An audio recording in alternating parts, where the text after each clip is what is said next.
The Young and the Restless spoilers shock. Next 2-week spoilers July 7th to 18th 2025. Phyllis Summers had always known how to wield knowledge as a weapon.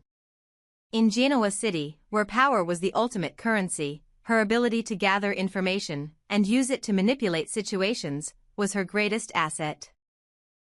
As she moved through the undercurrents of the city's social and corporate circles, her relentless pursuit of leverage and advantage often took center stage, and it was clear that her latest focus had become Kane Ashby.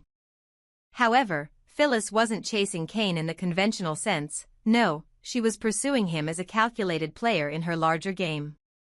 Professional, yes, but with an edge that only Phyllis could pull off. Her interest in Kane wasn't purely personal, not by any means. She had spent more than a few hours listening in on his conversations with Amanda, his every word carefully dissected. The walls of her office had a way of letting her overhear the most interesting details, and Phyllis was always willing to do whatever it took to gain an advantage. But when she wasn't eavesdropping, she made sure to insert herself into those critical, high-stakes discussions. After all, knowledge was power, and Phyllis would never pass up an opportunity to add to her arsenal. Her aim wasn't just about keeping tabs on Kane, it was about positioning herself in the business world, especially in the shadows of the looming figure of Aristotle Dumas. Kane, for all his charm and power, was just another piece in the puzzle that Phyllis was trying to put together. If she could gain his trust, she could gain a foothold in a business venture that promised immense returns. A venture that had been under her radar for some time now, especially given its connection to the enigmatic and dangerous figure, Aristotle Dumas. But Phyllis wasn't working alone. She had a plan, and as always, that plan involved leveraging the right people at the right time. This week, Nick and Sharon would come into play, two figures from Phyllis's past who had, in their own ways, become both her allies and her enemies. Phyllis had a way of making things work to her advantage, and even though her relationships with Nick and Sharon were fraught with complexity, she knew how to pull their strings. They had their own motives, but they also had their own problems, and Phyllis knew just how to align their interests with hers. What could Nick and Sharon offer her in this power struggle? Perhaps they could be the support she needed to push her plans forward. An essential component to help her achieve the greater goal she had in mind. Elsewhere, the Abbott family was embroiled in its own drama. Jack Abbott, ever the strategist, was aware of the delicate balance within the Abbott family and the larger power plays at hand. This week, he found himself issuing an ultimatum to Billy, a man who, despite being his brother, often operated on his own terms that Jack didn't always appreciate. The stakes were high, and Jack was finally taking a stand. He had realized that Billy's recent actions, particularly his involvement with Kane in an attempt to take control of Chancellor, could threaten everything the Abbott family had worked for. Billy, for all his bravado and freewheeling attitude, was not immune to Jack's calculated moves. The ultimatum Jack delivered wasn't a casual warning, it was a direct challenge to Billy's ambitions. Jack understood the dynamics between Kane and Billy, and he knew that if Billy succeeded in his covert mission to undermine Victor and Nikki and take control of Chancellor Enterprises, it would leave the Abbott family vulnerable in ways they couldn't afford. The terms of Jack's ultimatum were clear. If Billy continued down the path of sabotaging Victor and Nikki's hold on Chancellor, there would be consequences, and Jack would no longer tolerate it. But would Billy heed his brother's warning? Would he respect the authority Jack had over the family, or would he go rogue, pushing the Abbott family into a war for control of the company that could unravel everything? The Abbott family's internal conflict was mirrored by the power struggles occurring in other corners of Genoa City. Phyllis had her sights set on greater power, but she wasn't alone in her pursuit. As the week unfolded, the lines between friends and enemies blurred, and the once clear distinctions between allies and adversaries began to erode. Phyllis's manipulation of Kane, the shifting loyalties of Sharon and Nick, and Jack's ultimatum to Billy were all part of a much larger, more dangerous game, a game where nothing and no one was off limits. The week ahead would be pivotal for these characters, and the ripple effects of their decisions would shape the future of Genoa City. With business empires on the line, old relationships being tested, and personal vendettas reaching their boiling point, it was clear that no one was safe from the consequences of their actions.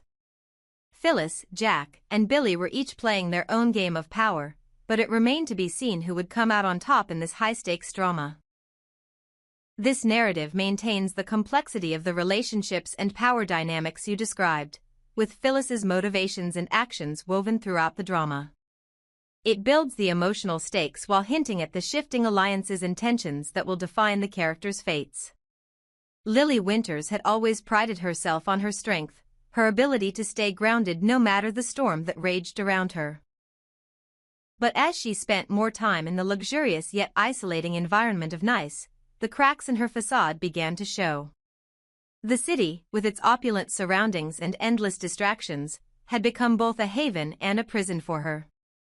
As she walked the cobbled streets, her thoughts churned with uncertainty and doubt. The choices she had made, the paths she had followed, no longer felt certain. There was a tugging in her heart, a sense that something was missing. Something crucial that could change the course of her life forever.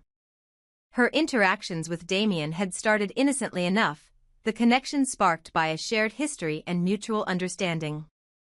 But soon, she found herself drawn to him in ways that she hadn't expected. Damien's presence was intoxicating, a reminder of the life she had once craved, uncomplicated, driven by desire rather than duty. And then there was Kane. Despite their past and the tensions that had simmered between them, the connection she had with him still lingered beneath the surface. Lily knew she couldn't stay in this limbo forever, torn between two men, two futures. She had spent too long hiding behind a mask of composure, pretending that she had it all under control. The time had come for her to take a step, to make a choice. But as she stood on the precipice, ready to act on a bold move, she was unsure of whether it would bring her closer to Kane or if it would tie her fate to Damien's more destructive whims. Would she reclaim the stability that had once been hers with Kane, or would she surrender to the dangerous allure of Damien, a man who had the power to tear everything down? Back in Genoa City, Danny Romolotti had always been a man of conviction, and nothing had ever been more clear to him than his love for Christine Blair. They had weathered so many storms together, their bond tested time and again, but now, Danny felt it was time to take the next step. He had arranged everything meticulously, down to the last detail, and was ready to ask her the most important question of their lives. At society, surrounded by the soft glow of candlelight and the ambient hum of the restaurant, Danny kneeled before Christine. His heart raced as he gazed into her eyes, seeing the future they could have together, the family they could build. "Christine, will you marry me?" he asked, his voice filled with emotion. The weight of the moment hung heavily in the air as he waited for her response, his future balanced on the edge of a single word. Christine's eyes searched his face, her own emotions clearly evident as she processed the question. For Danny, the silence stretched like an eternity. If her answer wasn't what he hoped for, the disappointment would be unbearable. But if it was yes, if she accepted his proposal, it would be the beginning of something beautiful, something lasting. However, no one could predict the twist of fate that might change everything. For now, Danny could only wait for the love of his life to decide if she was ready to take that leap with him. Meanwhile, Claire was lost in the aftermath of her father's death. The grief that consumed her was sharp and unrelenting, each day feeling like a battle. What made it worse was the absence of those who should have been there for her. Kyle, once her confidant and partner, was no longer by her side. Her grandparents, who should have been the pillars of support, were also distant, leaving Claire to navigate her sorrow alone. As time went on, she found herself sinking deeper into despair. It was a hole she couldn't seem to climb out of, the weight of her loss crushing her under its force. But when Claire needed someone the most, Holden was there. He, too, was grieving in his own way, yet he understood the isolation Claire felt. His role, though intended to make allies and gather information for Kane, had grown more complicated. As he spent time with Claire, their bond deepened. He could see the fragility in her, the way she clung to the past as a way of coping with her pain. But as they talked, Holden began to realize that Claire wasn't just a pawn in Kane's plans, she was a person, and her struggles were real. His feelings toward her, which had begun as a professional necessity, were evolving into something more. Holden knew that his task was to gain Claire's trust, to make her an ally for Kane. But as he spent more time with her, it became increasingly difficult to separate his duty from his growing concern for her. Claire was no longer just a name on a list, she was a person who deserved comfort and understanding. Would Holden be able to remain detached, or would his own emotions interfere with the mission that had been assigned to him? Victoria's world had been shaken to its core after the death of her father, and she, too, was struggling to keep everything together. Her family was fractured, and the grief she carried was compounded by the weight of running a business empire that constantly demanded her attention. In the midst of this chaos, a familiar face from her past appeared, offering her comfort. Nate, her former lover, was there to offer her support, his presence reminding her of a time when life had seemed simpler. Victoria knew that Nate's return was a complicated situation. They had shared a deep connection, one that had ended in heartbreak. But in that moment, she didn't care about the past. She needed someone to lean on, and Nate was the only person who truly understood the pain she was feeling. As they spoke, the old feelings began to surface, and for a brief moment, Victoria allowed herself to feel something other than the weight of her responsibilities. But was this truly a moment of healing, or was it just a temporary escape from the reality that she couldn't avoid? As Victoria continued to seek solace from Nate, she had to wonder if this was the beginning of something more, or simply a fleeting comfort that would eventually fade. In another part of town, Mariah and Tessa were facing a crossroads in their relationship. The distance between them had grown, and it was becoming harder for Mariah to ignore the darkness that seemed to consume her. Tessa, ever the patient partner, had tried to understand, but the tension was undeniable. Mariah's mind was spiraling, trapped in a place of fear and uncertainty. She could feel the weight of her emotions bearing down on her, and she couldn't bring herself to share the depth of her pain with Tessa.